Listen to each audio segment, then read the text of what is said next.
നമസ്കാരം. സന്നിധാനത്തിലേക്ക് എല്ലാവർക്കും സ്വാഗതം.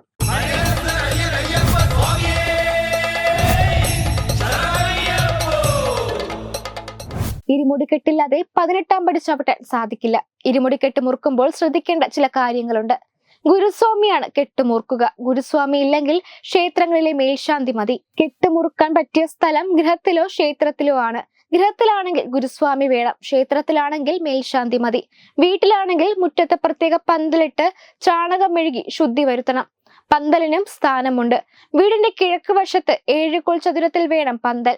4 തൂണുള്ളതാവണം.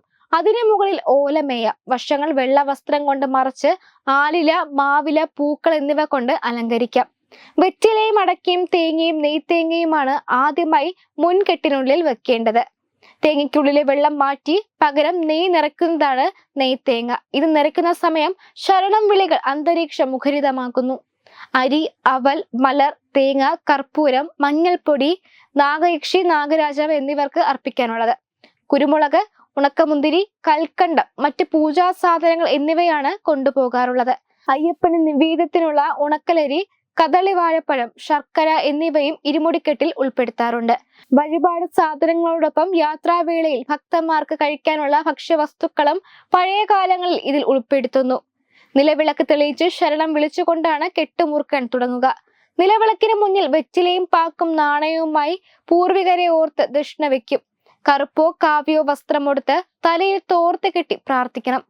കറുപ്പസ്വാമിയെ ശരണം വിളിച്ച് ഗുരുസ്വാമി കറുപ്പു കച്ച അരയിൽ കെട്ടും. അതിനുശേഷം കെട്ടിൽ തൊട്ടു തൊഴുത് ശരണം വിളിച്ച് കിഴക്കിനഭിമുഖമായി നിന്ന് വേണം കെട്ട് ശിരസിലേറ്റാൻ.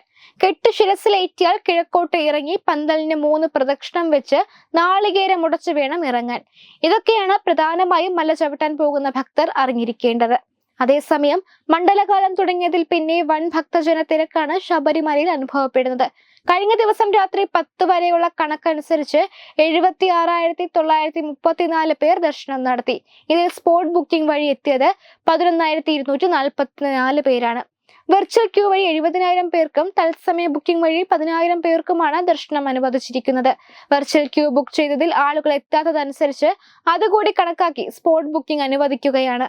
അത്താഴ പൂജ കഴിഞ്ഞ് രാത്രി 11-ന് നട അടയ്ക്കാറായപ്പോഴും 18-ാം പടി കയറാൻ സന്നിധാനത്ത് നിങ്ങി നിറഞ്ഞ തീർത്ഥാടകരാണ്.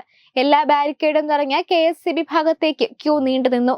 തീർത്ഥാടനം തുടങ്ങി ഒരാഴ്ച പിന്നിടുമ്പോൾ ഇനിയുള്ള ദിവസങ്ങളിൽ ഭക്തജനപ്രവാഹം ഉണ്ടാകുമെന്ന സൂചനയാണ് കാണുന്നത്.